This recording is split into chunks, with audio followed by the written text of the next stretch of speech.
अस्सलाम वालेकुम students. Biotechnology की एप्लीकेशन डिस्कस कर रहे थे हम। एग्रीकल्चर में हमने डिस्कस की थी। एग्रीकल्चर में बताया गया था, ये डिस्कस किया था हमने कि क्रॉप्स की जितनी भी प्रोडक्शन है उनको हाई करने के लिए बायोटेक्नोलॉजी का इस्तेमाल किया जाता है। हर्बिसाइड और पेस्टिसाइड्स को इस्तेमाल किया जाता है, ठीक है। लेकिन इनसे क्या होता है कि जो फूड है फॉर एग्जांपल या क्रॉप्स वगैरह उनकी प्रोडक्शन भी लो हो जाती है, कुछ डैमेज हो जाती हैं केमिकल्स के इस्तेमाल की वजह से। लेकिन बायोटेक्नोलॉजी में प्लांट्स के अंदर ही जीन्स को मॉडिफाई किया जाता है, ठीक है, ताकि वो किसी भी किस्म के इंसेक्ट या पेस्ट के अटैक से खुद को प्रिजर्व कर सकें या खुद को बचा सकें। अब जो सेकंड मेजर एरिया है वो है फूड की प्रोडक्शन एंड प्रिजर्वेशन में। इसमें क्या किया जाता है कि जो एनिमल्स वगैरह है उनके अंदर बेटर जीन्स को इंसर्ट करवाया जाता है, ठीक है, बायोटेक्नोलॉजी के ज़रिए से, ताकि हमें ज़्यादातर मिल्क हासिल हो सके, मीट की प्रोडक्शन हो सके, ठीक है। इसके अलावा जो फ्रूट्स और वेजिटेबल्स वगैरह है उनके अंदर भी जीन्स को मॉडिफाई किया जा रहा है ताकि उनकी जो शेल्फ़ लाइफ है वो इंक्रीज़ हो सके, कि ज़्यादा देर तक हम उन्हें क्या रख सकें, स्टोर रख सकें। अच्छा जी, मैंने आपको एग्जांपल बताई थी कि जो ऑरेंज है वो सीडलेस प्रोड्यूस किए जा रहे हैं बायोटेक्नोलॉजी के ज़रिए से, ठीक है। अब देख ले गोवावा जो अमरूद है वो all to all season available है, क्लियर है। वो किसी वजह से बायोटेक्नोलॉजी की वजह से ही है ना, कि ऐसा इन्वायरमेंट दिया जाता है जिसकी वजह से जो प्लांट होते हैं किसी भी सीज़न में हम उनको यूज़ कर सकते हैं। अच्छा जी, अब हेल्थ में आ जाए जी।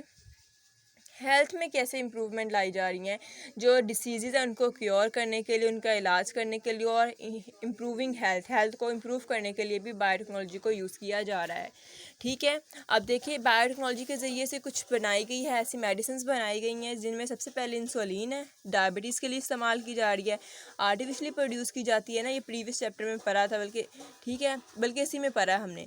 वैक्सीन से क्या होता है, इन जो इन्फेक्शन वाली डिसीज़ होती हैं उनके ख़िलाफ़ वैक्सीन बनाई गई हैं ताकि वो हमारे ब्लड के अंदर रहें। जब भी कोई भी जर्म या कोई भी वायरस या कोई भी बैक्टीरिया अटैक करे तो हमारी जो वैक्सीन है वो एंटीबॉडीज़ बना के हमारा डिफेंस कर सके। फिर हार्मोन प्रोड्यूस किए जा रहे हैं, ग्रोथ हार्मोन, ताकि प्लांट्स के अंदर भी ग्रोथ इंक्रीज़ हो सके, क्लियर है। प्लांट्स की ग्रोथ को ज़्यादा से ज़्यादा रेट उनका हाई करने के लिए हार्मोन दिए जाते हैं। फिर बीटा एंड्रोफिन पेन किलर है जी, ठीक है। पेन, स्वेयर पेन हो तो इसको पेन किलर के तौर पर भी इस्तेमाल किया जा रहा है। फिर एंटरफिरोन एक एंटीवायरल प्रोटीन है जो वायरस के खिलाफ इस्तेमाल की जाती है। कोई भी वायरस जब अटैक करेगा तो उसके अगेंस्ट ये हम अगर मेडिसिन यूज़ कर लेंगे तो उस वायरस से हम प्रोटेक्ट रह सकते हैं। अब बुक में आए जी, ये ब्लॉक है यू नीड टू नो। अच्छा जी, जो south Asia country poor country है जहाँ पे जो चावल वगैरह है मेन फूड है, ठीक है, ज़्यादातर आबादी की पॉपुलेशन का, ठीक है।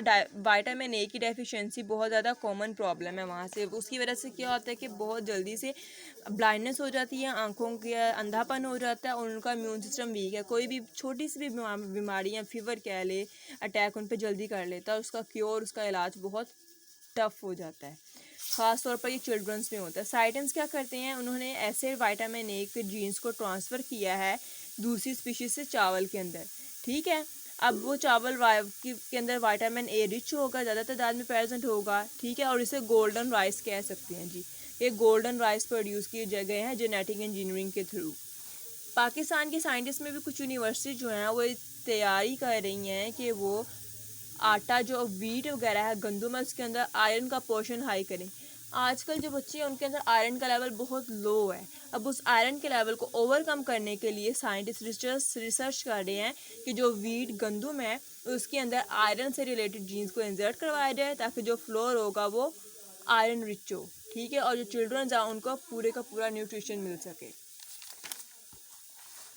नेक्स्ट आए जी, most of a high yield crops और fruit trees are susceptible to disease. क्या है, जितनी ज़्यादा हम खुराक या फसलों की पैदावार को हाई करेंगे तो बीमारी के चांसेस भी ज़्यादा होंगे। Introduction of disease resistance gene into such crops और fruit tree enable them to resist disease. अब कह रहा है कि अगर हम रेजिस्टेंट जीन्स इन पौधों के अंदर दाखिल करेंगे तो वो बीमारियों से खुद को भी महफूज रखेंगी और जो क्रॉप की प्रोडक्शन है वो हाई रहेगी, कोई हमें डैमेज वगैरह या लॉस नहीं होगा। अच्छा जी, इंसेक्ट एफिड्स होती है दीमक, वो फसल जो होती है गंदम की उसको बहुत डैमेज करती है। अब ये जो प्रॉब्लम है इसे सॉल्व करने के लिए एफिड रेजिस्टेंट जीन्स बनाई जा रही हैं। इस पर रिसर्च अभी हो रही है जेनेटिक टेक्निक के ज़रिए से, ताकि जो हमारी गंदम की फसल ज़्यादा ख़राब हो जाती है, डैमेज हो जाती है एफिड्स यानी कि दीमक वगैरह की वजह से, उसको ओवरकम कर सकें। अच्छा जी, फूड प्रोडक्शन एंड प्रिजर्वेशन में ये आपने सारा ही करना है, यहाँ तक ऑलमोस्ट यहाँ तक करना है, ठीक है। और ये जो मैंने यू नीड टू नो पढ़ाया ये आपने सिर्फ याद करके आना है। विटामिन B12 वाइडली यूज़ हो रहा है फूड एडिक्टिव के तौर पर, MCQs के लिए इंपॉर्टेंट है, ठीक है। और ये बैक्टीरिया के कल्चर के ज़रिए से हम मेडिसिन में इस्तेमाल कर रहे हैं। हेल्थ वाला आए जी, हेल्थ वाला आपका एक लॉन्ग क्वेश्चन है, हेल्थ और इन्वायरमेंट दोनों रिलेटेड ही हैं। आज हेल्थ वाला करते हैं, आपने ये स्टार्ट से लेकर यहाँ तक करना है, टेक्निक्स तक, और इसके बाद वेरियस बायोटेक्नोलॉजी से लेकर ये insulin, vaccine, growth hormone, beta endorphin, interferon, ये यहाँ तक याद करना है। क्लियर है? अल्लाह हाफिज़।